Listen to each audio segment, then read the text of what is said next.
बेटी तो पराई होती है। एक इमोशनल कहानी। एक शहर में अनिल नाम का इंसान रहता था। अनिल एक कपड़ों की दुकान पर काम करता था। उसकी बहुत साल पहले शादी हो गई थी। अनिल को हमेशा से लड़का चाहिए था। लड़का यह वंश का कुलदीपक होता है, पिता का नाम रोशन करता है और बुढ़ापे में उसका सहारा होता है। पर लड़की शादी करके चली जाती है। ऐसी सोच रखने वाला वह पड़ोसियों को भी यह बताता था। शादी के कुछ साल बाद उसे दो लड़के हुए। बड़े बेटे का नाम करण और छोटे बेटे का नाम किशन रखा। बाद में कुछ सालों बाद उसकी पत्नी का निधन हो गया। उसके बाद उसी ने उन दोनों बेटों का ख्याल रखा। समय बीता और उसके दोनों बेटे बड़े हो गए। अब दोनों बेटे नौकरी कर रहे थे। दोनों की शादी भी हो गई थी। शादी होने पर भी वह सब एक साथ ही रहते थे। कुछ साल एक साथ खुशी में गए, लेकिन बाद में दोनों भाई एक दूसरे के साथ झगड़ा करने लगे। दोनों बहू में छोटी छोटी बातों में मतभेद होने लगा। यह सब देखकर अनिल को बहुत बुरा लगता था। अब दोनों ने अलग रहने का निर्णय किया और वह अलग हो गए। फिर पिताजी का ख्याल कौन रखेगा, ऐसा सवाल निर्माण हुआ।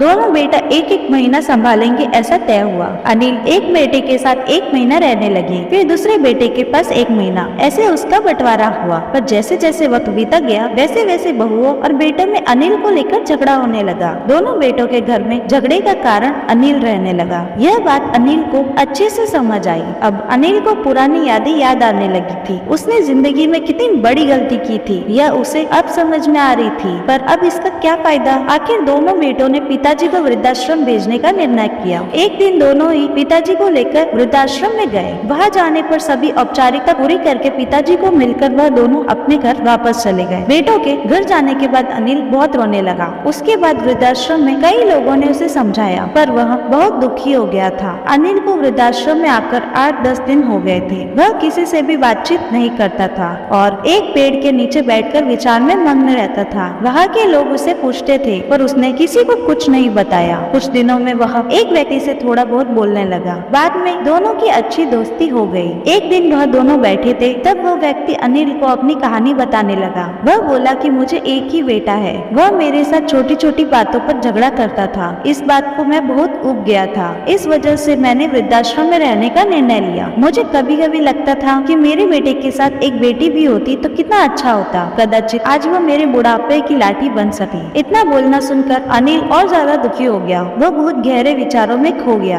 अनिल को दुखी अवस्था में देखकर उसके दोस्त ने इंसान से पूछा, आप क्या सोच रहे हो? आपके सामने देखो। उस दिखने वाले दो व्यक्ति में से एक हमारे वृद्धाश्रम के मालिक है। उनका नाम कैलाश सेठ है और दूसरी उनकी बेटी है, उसका नाम आराध्या है। वृद्धाश्रम का सारा काम उसकी बेटी ही संभालती है। कैलाश सेठ इनको एकमात्र बेटी थी।